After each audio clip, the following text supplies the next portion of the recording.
আজই বিসিবির সভাপতি হিসেবে দায়িত্ব নিচ্ছেন আমিনুল ইসলাম। কিছুক্ষণের মধ্যে জরুরি বোর্ড সভা। মৃত্যুবার্ষিকীতে জিয়াউর রহমানকে শ্রদ্ধায় স্মরণ। নির্বাচন চান না প্রধান উপদেষ্টা, অভিযোগ বিএনপির। জাপানের সাথে 6টি সমঝোতা স্মারক সই বাংলাদেশের। $1 বিলিয়ন দেবে টোকিও। নিম্নচাপের প্রভাবে সারা দেশে গুঁড়ি গুঁড়ি বৃষ্টি, দমকা হাওয়া, জোয়ারে প্লাবিত নিম্নাঞ্চল। শিরোনামে শুনছিলেন আপনারা। আজই বিসিবির নতুন সভাপতির দায়িত্ব নিচ্ছেন আমিনুল ইসলাম বুলবুল। চূড়ান্ত সিদ্ধান্ত জানাতে কিছুক্ষণের মধ্যে জরুরি বৈঠকে বসছেন বোর্ড পরিচালকরা। গত রাত 11টায় প্রজ্ঞাপন জারি করে ফারুক আহমেদের পরিচালক মনোনয়ন বাতিল করে জাতীয় ক্রীড়া পরিষদ। 10 পরিচালকের মধ্যে 8 জনই সভাপতি পদে আর ফারুককে দেখতে চাননি। তাই অনাস্থায়নের সন্ধ্যায় ক্রীড়া মন্ত্রণালয়ে চিঠি দিয়েছিলেন তারা। তবে সরকারি হস্তক্ষেপের অভিযোগ এনে ইতোমধ্যেই আইসিসির কাছে নালিশ করেছেন ফারুক আহমেদ। অনিয়ম পেলে বিসিবিকে নিষিদ্ধ করতে পারে আন্তর্জাতিক ক্রিকেট কাউন্সিল। এদিকে আমিনুল ইসলাম বুলবুলকে বোর্ড সভাপতি করতে আরও আগে থেকেই চেষ্টা চালিয়ে যাচ্ছিল ক্রীড়া মন্ত্রণালয়। দর্শককে নিয়ে আরও জানাতে মিরপুরের হোম অফ ক্রিকেট থেকে সরাসরি যুক্ত হচ্ছেন সহকর্মী আশফিক রুদ্র। রুদ্র, বৈঠকের বিষয়ে সবশেষ তথ্য জানতে চাই। আরেকটি বিষয়, এই যে ফারুক আহমেদ আইসিসির কাছে নালিশ করলেন, এর পরে আসলে কি ঘটতে যাচ্ছে? ফারুক আহমেদের নালিশ নিয়ে যদি শুরু করতে চাই, যে তিনি আসলে যে প্রক্রিয়ায় তাকে অপসারণ করা হচ্ছে তাতে তিনি ক্ষুব্ধ এবং সেটা আসলে তিনি কোনোভাবেই আসলে হাল ছাড়তে চান না, এটাকে চ্যালেঞ্জ জানাতে চান। যে কারণে কিন্তু আইসিসির কাছে তিনি নালিশ করেছেন এবং যেটা তিনি বলা হচ্ছে যে তাকে অনিয়ম করে তাকে আসলে দায়িত্ব থেকে সরিয়ে দেওয়া হয়েছে। তবে বিসিবির গঠনতন্ত্র অনুযায়ী যদি একটু নজর দেওয়া যায় তাহলে সেখানে জাতীয় ক্রীড়া পরিষদের যে 5 জন কাউন্সিলর তারা নিয়োগ দেন, সেখানে ফারুক আহমেদকে তারা দিয়েছিল 5ই আগস্টের পরবর্তী সময়ে। কিন্তু যেই 10 পরিচালক ক্রিকেট বোর্ডে ছিলেন সেখান থেকে 8 জন পরিচালক কিন্তু তার বিরুদ্ধে অনাস্থা এনেছে এবং বিভিন্ন অভিযোগ তার বিরুদ্ধে আনা হয়েছে, যে কারণে আসলে তার সঙ্গে কাজ করতে চাচ্ছে না বাকি পরিচালকরা, যেটা আসলে আমলে নিয়েছে ক্রীড়া পরিষদ এবং ক্রীড়া মন্ত্রণালয়। যে কারণে কিন্তু তাকে সেই মনোনয়ন থেকে তাকে বাতিল করা হয়েছে। সেই মোতাবেক কিন্তু তিনি আসলে স্বয়ংক্রিয়ভাবে আসলে আর সভাপতি হিসেবে থাকতে পারেন না যদি নিয়মের দিকে দেখা হয়। ঠিক একইভাবে কিন্তু তাদের আরেকজন কাউন্সিলর পরিবর্তে কিন্তু আমিনুল ইসলাম বুলবুল, সাবেক অধিনায়ক, তাকে কাউন্সিলর করা হয়েছে এবং যেটা আমরা জানতে পেরেছি যে আর কিছুক্ষণ পর হয়তোবা বোর্ড সভা শুরু হবে। এখনও বোর্ড কর্তারা এসে উপস্থিত হননি, তারা আস্তে আস্তে উপস্থিত কিছুক্ষণের মধ্যে তারা চলে আসবেন এবং 4:30 নাগাদ সে বোর্ড সভা শুরু হতে পারে। যেটা আসলে আমরা জানতে পারছি যে সকল পরিচালক যারা আছেন তারা কিন্তু প্রত্যেকে মোটামুটি একমত যে সভাপতির জায়গায়, ফারুক আহমেদের জায়গায় আমিনুল ইসলাম বুলবুল, সাবেক অধিনায়ক, তাকে আসলে তারা সভাপতি হিসেবে আসলে দেখতে চাচ্ছে। এই ছিল আমার কাছে সবশেষ খবর। আতিক। জি রুদ্র, অনেক ধন্যবাদ যুক্ত হবার জন্য। মিরপুর থেকে জানাচ্ছিলেন সহকর্মী আশফিক রুদ্র। 304 ফুড গ্রেড স্টেইনলেস স্টিলে তৈরি, যা নিশ্চিত করে জংবিহীন সিঙ্কের আজীবন নিশ্চয়তা। আরএফএল কিচেন সিঙ্ক, স্বাস্থ্যকর কিচেনের চিরস্থায়ী সমাধান। নির্বাচন চান না প্রধান উপদেষ্টা। জিয়াউর রহমানের 44তম মৃত্যুবার্ষিকীতে এমন অভিযোগ করেছেন বিএনপির স্থায়ী কমিটির সদস্য মির্জা আব্বাস। দলের আরেক স্থায়ী কমিটির সদস্য সালাহউদ্দিন আহমেদ বলেন, শুধু বিএনপিকেই দোষারোপ করছেন ডক্টর ইউনূস, অথচ সব দলই দ্রুত নির্বাচনের দাবি জানিয়েছে। 1981 সালের 30 মে সেনাবাহিনীর কিছু বিপদগামী সদস্যের হাতে নিহত হন বিএনপির প্রতিষ্ঠাতা ও সাবেক রাষ্ট্রপতি জিয়াউর রহমান। তার 44তম মৃত্যুবার্ষিকীতে দেশব্যাপী নানা কর্মসূচি পালন করছে দলটি। শুক্রবার সকালে রাজধানীর চন্দ্রিমা উদ্যানে জিয়াউর রহমানের কবরে শ্রদ্ধা জানান বিএনপি ও এর অঙ্গ সংগঠনের নেতাকর্মীরা। এ সময় দলের প্রতিষ্ঠাতার আত্মার মাগফিরাত কামনা করে দোয়া ও মোনাজাত করা হয়। পরে গণমাধ্যমের সাথে কথা বলেন বিএনপির স্থায়ী কমিটির সদস্য মির্জা আব্বাস। অভিযোগ করেন, নির্বাচন নিয়ে বিএনপিকে অহেতুক দোষারোপ করা হচ্ছে। আদতে প্রধান উপদেষ্টা নিজেই চান না দেশে নির্বাচন হোক। দেখলাম ইউনূস সাহেব জাপানে বসে বিএনপি সম্পর্কে বদনাম করছেন। একটু লজ্জাও লাগলো না দেশের সম্পর্কে বিদেশে বসে বদনাম করতে? তিনি বললেন একটি দল নির্বাচন চায়। আর আমরা বলতে চাই একটি লোক নির্বাচন চায় না, সেটা ইউনূস, একটা ইউনূস। এদিকে রাজধানীর খামারবাড়িতে দলের প্রতিষ্ঠাতার মৃত্যুবার্ষিকীতে দুস্থদের মাঝে ত্রাণ সামগ্রী বিতরণ করে ঢাকা মহানগর উত্তর বিএনপি।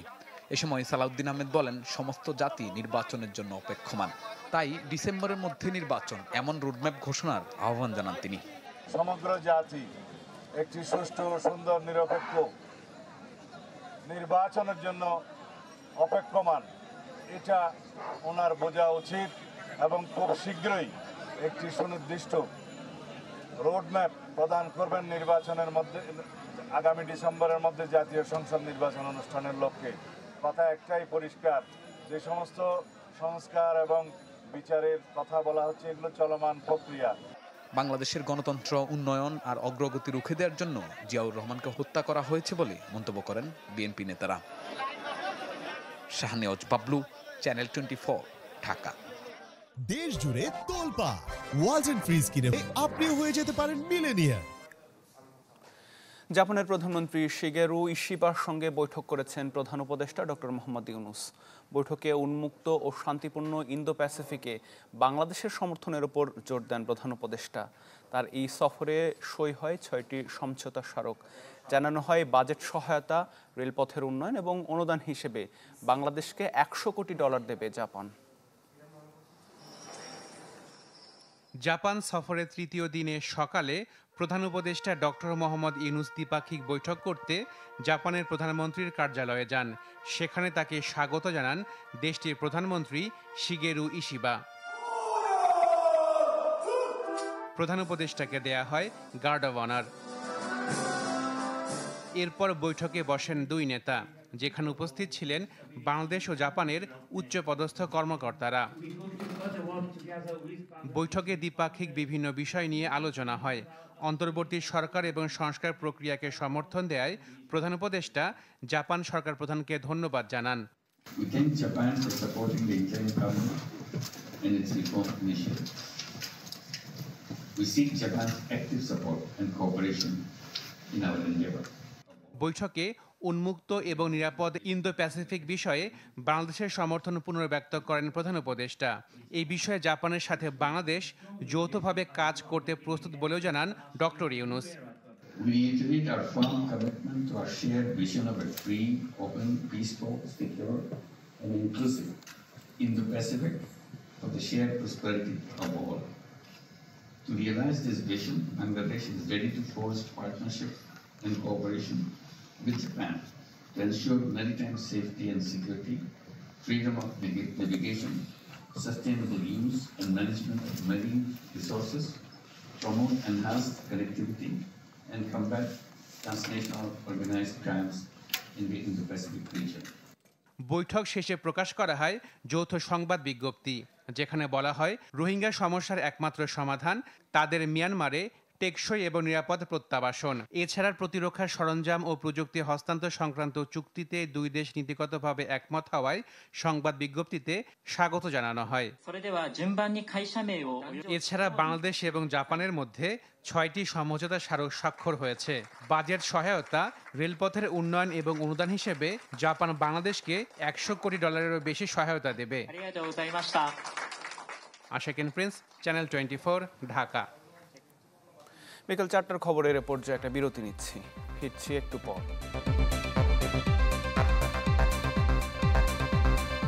বিরতির পর আবারও ফিরলাম বিকেল 4টার খবরে। আজও সকাল থেকে রাজধানী ঢাকা সহ সারা দেশে হচ্ছে থেমে থেমে বৃষ্টি, সাথে রয়েছে দমকা হাওয়া। গতকালে টানা বর্ষণে রাজধানীর নিউ মার্কেট সহ বিভিন্ন এলাকায় দেখা দিয়েছে জলাবদ্ধতা। আবহাওয়া অফিস বলছে দেশের কোনো কোনো জেলায় আরও একদিন বৃষ্টি হতে পারে। কয়েক সপ্তাহ ধরে তীব্র গরমের পর স্বস্তির বৃষ্টি যেন রাজধানীবাসীর জন্য বয়ে এনেছে ভোগান্তি। জলাবদ্ধতার কারণে ভোগান্তিতে পড়েছে সাধারণ মানুষ। যানবাহনের চাপ ছিল তুলনামূলক কম, জরুরি প্রয়োজন ছাড়া বাইরে বের হচ্ছেন না কেউই। টানা বর্ষণে নিউ মার্কেট সহ বিভিন্ন এলাকায় দেখা দিয়েছে জলাবদ্ধতা। বৃষ্টিতে গাউসিয়া মার্কেটের কিছু কিছু দোকানে পানি উঠে গেছে। রাস্তা ও মার্কেটের আশপাশে পানি জমে যাওয়ায় অধিকাংশ ব্যবসায়ী দোকান খুলতে পারেননি। ফুটপাতের দোকানগুলো বন্ধ রয়েছে। রাজধানীর অধিকাংশ ফুটপাতের চিত্র এমনই। সকালে তো কোনো মানুষ বাইরে না, আমাদের রোডও খ্যাপ নাই, কোনো ইনকাম নাই।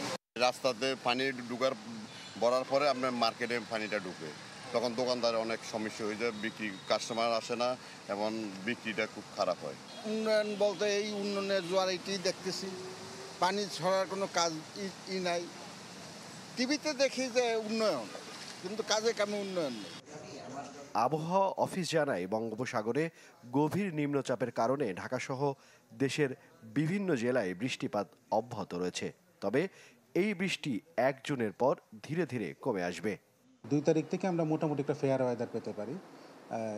হয়তো বা আজকের মধ্যেই যে আমাদের নিম্নচাপটি সাগরে আছে বা আমাদের ল্যান্ডার টাঙ্গাইল পার্শ্ববর্তী জায়গায় আছে, সেটা হয়তো বা দুর্বল হয়ে আজকের মধ্যে সেটা লঘুচাপে পরিণত হয়ে গুরুত্বহীন হয়ে যেতে পারে। গত 24 ঘন্টায় ঢাকায় বৃষ্টি রেকর্ড করা হয়েছে 196 মিলিমিটার। সর্বোচ্চ বৃষ্টিপাত হয়েছে চট্টগ্রাম বিভাগের মাইজদিকোটে 285 মিলিমিটার। হিরণ খান, চ্যানেল 24, ঢাকা। সেলফি আপু, এখন কিছু খাওয়াও। এখন ইভিনিং এর চরম ক্রেভিং, চাই কিছু এক্সাইটিং। মিস্টার নুডলস হয় কুকিং, টেস্টটা হয় amazing. Mister noodles, amazing test. Mister noodles, enjoy the best. Mister noodles, amazing test. Mister noodles, mister noodles, mister noodles. নিম্নচাপের প্রভাবে আজও দেশের বিভিন্ন স্থানে বৃষ্টি হচ্ছে। যোগাযোগ বিচ্ছিন্ন উপকূলের অনেক এলাকা, ভোলার ঢালচর, চর নিজাম, কজির চর, চর কুকরিমুকরি সহ অন্তত 10 এলাকা প্লাবিত হয়ে দুর্ভোগে লক্ষাধিক মানুষ। ক্ষতিগ্রস্ত হয়েছে হাজারের বেশি ঘরবাড়ি, মারা গেছে গবাদি পশু, আর বিদ্যুৎ বিচ্ছিন্ন বেশিরভাগ এলাকা। নোয়াখালীর হাতিয়ার প্লাবিত এলাকায় নামতে শুরু করেছে পানি, কমছে শহরের জলাবদ্ধতাও। ফেনীর পরশুরাম উপজেলার মহুরী নদীর তীরবর্তী বল্লারমুখ বাঁধ এলাকায় ভারত ড্রেন নির্মাণ করতে চাইলে বাধা দেয় বিজিবি। পরে ভারতীয়রাও সরে গেলেও সতর্ক অবস্থানে রয়েছে বিজিবি। বরগুনায় অস্বাভাবিকভাবে জোয়ারের পানি বেড়ে তলিয়ে যায় নিচু এলাকার ঘরবাড়ি, ব্যবসা প্রতিষ্ঠান। নিম্নচাপের প্রভাবে বরিশালে বন্ধ রয়েছে নৌ চলাচল। এ পর্যায়ে আরও একটা বিরতি নিচ্ছি, সাথেই থাকুন।